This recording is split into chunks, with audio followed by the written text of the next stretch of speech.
1875. E na Fesdorf, na Áustria. Desde pequeno, sempre teve a influência de seu pai, que era funileiro, que mexia em lataria de casa, de automóveis. Né? E ele era um dos 5 irmãos da família. Tinha Ana Maria, que era a mais velha, tinha Anton, que era o filho mais velho, que seria o principal herdeiro da oficina de seu pai. Depois vinha Ferdinand, que era do meio, depois Hedwig e Oscar. E desde pequeno, sua família nunca foi boa de dinheiro. Sempre teve dificuldade. Tinha uma casa boa, não passava fome, mas não conseguiam pagar muitas coisas, como depois faculdade e outras coisas. Ferdinand, aos 13 anos de idade, o seu irmão, Anton, morreu num acidente de trabalho na oficina de seu pai. Seu pai chamava Anton também, ele era filho do irmão, e sua mãe Ana. E então, Ferdinand virou responsável por pegar a herança. Mas Ferdinand não queria ficar numa oficina, ficar a vida inteira só fazendo aquilo, sem evoluir em nada, sem mudar nada, só ficar até o fim da sua vida desamassando o lado. E isso fazia com que seu pai ficasse muito, não revoltado, né? Não gostava que ele fizesse outras coisas, queria só que ele ajudasse no oficina. E Ferdinand, desde seus 10 anos de idade, mais ou menos, ele já trabalhava na oficina do pai e fazia outros trabalhos simples assim, e também começou a trocar caras. Trocava caras de casas, em vários lugares ia trocar caras. Um dia ele foi trocar cara em uma casa e perto dessa casa tinha uma empresa uma fábrica de máquinas de tecido. E lá ele viu que tinha eletricidade, uma coisa que na época não tinha, era muito raro. E ele ficou muito interessado. Tinha lâmpada, tinha campainha, uma coisa uau, assim, que coisa inacreditável. E então ele começou a fazer experimentos no sótão da sua casa, escondido do seu pai, porque seu pai não queria que ele fizesse experimentos, queria só que ele focasse no filho. E então, um dia, o pai dele viu ele fazendo essas coisas, e ele chutou tudo, ele ficou bravo com ele, falou: você nunca mais vai mexer com eletricidade, porque ele ia no sótão e ficava fazendo experimentos com bateria, com lâmpada e com motorzinhos elétricos. Que então, a única pessoa que apoiava ele nisso era sua mãe, porque seu pai, como eu já falei, só queria que fizesse coisas na oficina. Então, sua mãe conseguiu convencer, quando ele era mais jovem, conseguiu convencer seu pai de pôr em uma escola técnica. Uma escola técnica noturna, fazendo com que ele ajudasse seu pai de dia e estudasse à noite. Então, com essas aulas, ele ficou até seus 18 anos fazendo essa escola técnica à noite. Então, foi aí que ele entrou para a usina Bela Egg, que era a usina elétrica de Viena. Ele foi para Viena, foi para o centro da Então, lá, ele gostou muito disso. Sempre, ele já estava apaixonado por isso, foi cada vez se apaixonando mais. Então, lá, ele já tinha pegado uma boa noção da escola e agora na usina. Ele começou a projetar um motor de carro elétrico que ficasse direto no cubo da roda, motor integrado na roda, fazendo com que você não perdesse força em toda a transmissão, diferencial e outras coisas. Foi então que Jacob Loren, o dono de uma empresa de automóveis, dono e fundador de uma empresa de automóveis famosa da Áustria, ficou muito interessado nele, fazendo com que, alguns anos depois, ele fosse para a Jacob Loren Company. E lá, ele começou a projetar os seus carros com um motor direto na roda, como isso aqui era um motor, ó, esse aqui, ficava dentro da roda. E então, aí começou a ir muito bem. Foi também o carro era híbrido, umas tecnologias bem novas também. O carro só andava com motores elétricos, mas tinha motor a combustão para carregar a bateria. Depois, teve uma outra encomenda de uma pessoa lá na Inglaterra que queria um carro para 4 pessoas. Mas não dava a tração só em 2 rodas, ia ser fraco, não ia conseguir. Então ele inventou o primeiro carro 4x4, com tração nas 4 rodas. E depois foi enviado para a Inglaterra. E nisso, ele se casou com Aloysia Katz, aos 25 anos. E teve sua filha Louise Piet em 1904 e Ferdinand Ernest Porsche em 1909. E Ferry era o apelido dele, pois ele tem o mesmo nome do pai. Depois disso, na própria Londres, aí ele começou a projetar alguns carros de corrida, mas poucos carros de corrida, mas que mesmo assim, mesmo sendo um pouco simples, ganharam bons resultados, conseguiram bons resultados, o que chamou a atenção da empresa Austrodyne, que era uma empresa maior de carro, que não tinha fábrica em vários países. Não era que nem a Jacob London Company, que era só na Áustria. Então lá, ele começou a projetar mais carros de corrida, que foi indo melhor, projetou muitos tipos de carro.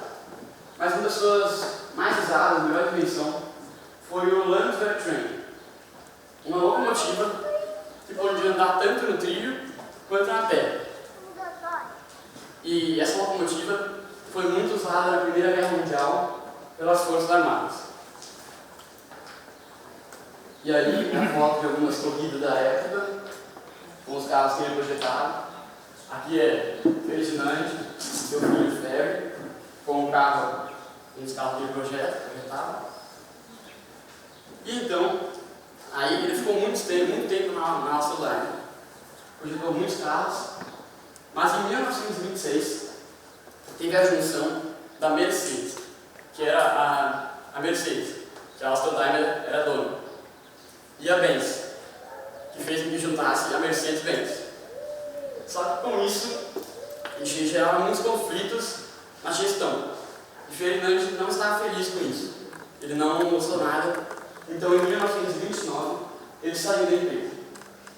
Em 1931, ele ficou um tempo desempregado. Em 1931, ele decidiu criar a própria empresa, a Porsche, que começou como uma empresa de serviço para outras marcas, que montava carros para outras marcas e prestações de serviço também. E um dos carros mais famosos e melhores que ele fez foi o Auto Uno Tipo C, para Auto Uno, que depois veio a se chamar Audi, que foi o tipo C, que ele tinha 600 cavalos, que era muita coisa para ela, um motor V16, muito grande. E ele chegava a velocidade máxima de 340 km por ano. Uma velocidade muito boa para ela, muito mesmo. Então, esse carro fez chamar a atenção de Adolf Hitler. Fez chamar a atenção de Adolf Hitler, que queria um carro popular para o povo. Foi então que Adolf Hitler contratou o Porsche para projetar o carro do povo. E Porsche ficou 4 anos nesse trabalho. Muita dedicação e ajuda também de outros engenheiros, ele conseguiu fazer o Volkswagen, né, que era o carro do povo. Que era um motor boxer que podia ser refrigerado a ar. O que provavelmente Hitler já fez pensando na guerra, onde lugares que eram desertos, lugares que não tinham água, que o carro tinha que andar, e se não tivesse água, não dava para refrigerar o motor fundia, o carro parava. Então, criou o projeto AR. Em 1938, foi a entrega do projeto. E então, começou a ser produzido no mesmo ano. E foi feita uma fábrica bem grande, só para a fabricação dele. Mas você não vai para Em 1939, quando começou a guerra, Ferdinand projetou vários carros e vários veículos militares, como o Volkswagen, que era um Jeep, todos com a estrutura do Volkswagen, todos com a mesma estrutura e mesmo motor, apenas a diferença de carroceria. E Schwinwagen, que era um carro anfíbio, que ele tinha uma hélice atrás, você entrava na água e ele podia andar com um barco.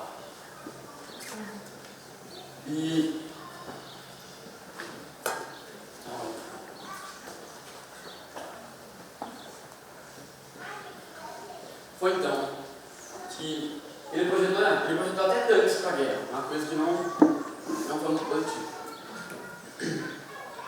Então, no final da guerra, da Segunda Guerra Mundial, Ferdinand foi preso, foi preso na França, como prisioneiro de guerra. Isso então, enquanto Ferdinand estava preso, estava preso por ter ajudado o partido nazista fazendo veículos militares, armas e munições. Enquanto ele estava preso, seu filho, Ferry, continuou o projeto do Porsche 356, que era esse aqui, começou com esse projeto. Foi aí que então, em 1948, com ainda Ferdinand estando preso, lançou o Porsche 356 e vendeu bem. Depois de um tempo, Ferdinand foi solto, porque Ferry conseguiu pagar a fiança. Nesse mesmo ano, foi em 1949, eles começaram a ganhar royalties, que era uma porcentagem do dinheiro que vendia depois, por cada Fusca produzido. E então, ele e sua família, após ele ser solto, se mudaram para Stuttgart, onde lá não tinha nenhuma noção de como recomeçar a empresa, pois os bancos não lhe davam créditos, e então, como última opção, ele foi uma revendedora do Volkswagen, que também foi a marca que ele praticamente criou, e ofereceu um Porsche 556, mostrando todas as tecnologias, muitas coisas muito boas. E essa revendedora aceitou, só que Ferdinand queria o pagamento adiantado, para conseguir recomeçar as coisas em Stuttgart.